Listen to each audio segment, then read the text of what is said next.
പൂരം എങ്ങനെയുണ്ടായിരുന്നു? പൂരം കലക്കി എന്നാണല്ലോ പറയാറ്. പക്ഷേ ഇക്കുറി കേരളീയരും മലയാളികളും കലക്കാറുള്ള പൂരം കലക്കിയത് കേരള പോലീസാണ്. കേരള പോലീസ് പൂരം കലക്കി എന്ന വിഷയത്തെക്കുറിച്ചുള്ള ചർച്ചകളാണ് കഴിഞ്ഞ 5-6 മാസമായി നടന്നു വരുന്നത്.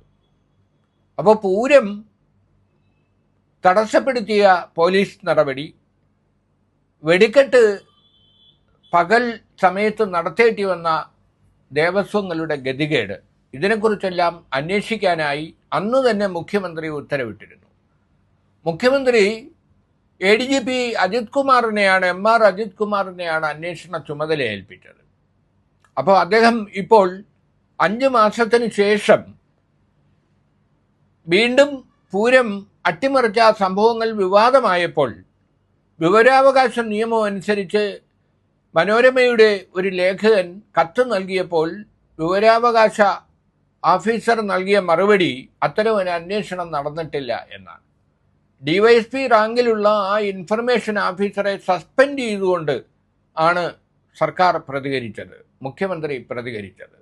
ആ DYSPയെ സസ്പെൻഡ് ചെയ്തു. എനിക്ക് തോന്നുന്നത് വിവരാവകാശ നിയമം ഇന്ത്യയിൽ നടപ്പിലായ ശേഷം വിവരം നൽകിയതിൻ്റെ പേരിൽ നടപടിക്ക് വിധേയനായ സസ്പെൻഡ് ചെയ്യപ്പെട്ട ഒരു ഇൻഫർമേഷൻ ഓഫീസർ എന്ന് ചരിത്രത്തിൽ ഇടം നേടിയിരിക്കുകയാണ് ഈ DYSP.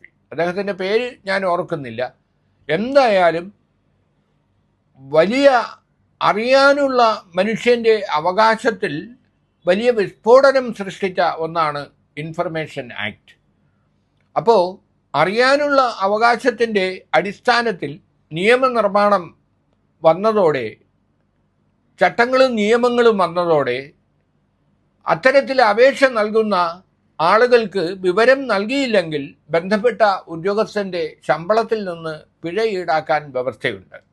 അദ്ദേഹത്തിനെതിരെ നടപടി എടുക്കാനും വ്യവസ്ഥയുണ്ട്.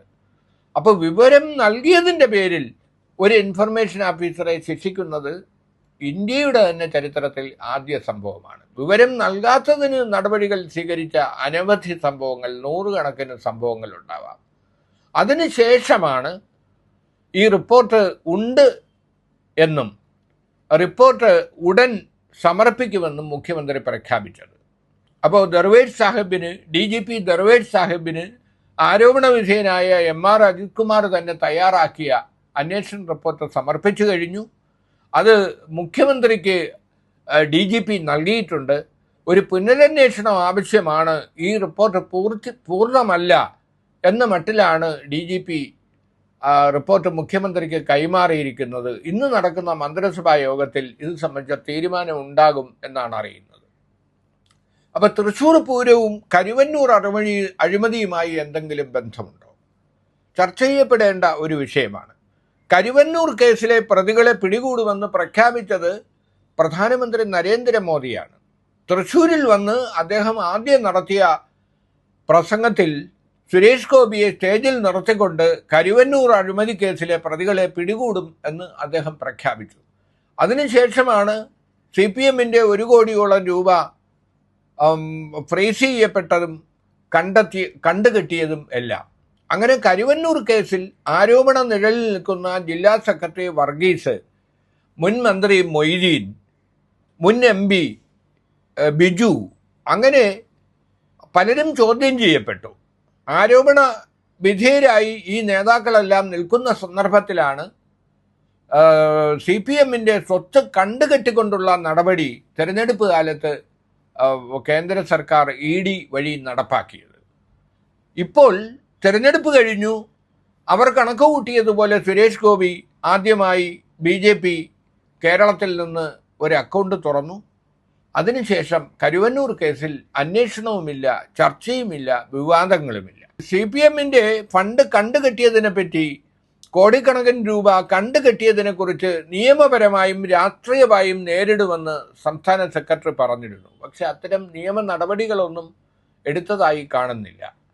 എന്തായാലും കരുവന്നൂർ കേസിൽ ഇപ്പോൾ കേന്ദ്ര സർക്കാർ കാണിക്കുന്ന ഈ മൗനം, മെല്ലെപ്പോക്ക് വളരെ ദുരൂഹമാണ്. പൂരം കലക്കലും സുരേഷ് ഗോപിയുടെ വിജയവും കരുവന്നൂർ കേസിലെ നിശബ്ദതയും തമ്മിൽ ബന്ധമുണ്ടോ? ഈ ചോദ്യം ഉന്നയിക്കുന്നത് മുൻ പ്രതിപക്ഷ നേതാവായ രമേശ് ചെന്നിത്തല ഈ ചോദ്യം കഴിഞ്ഞ ദിവസം പരസ്യമായി ഉന്നയിച്ചു കഴിഞ്ഞു.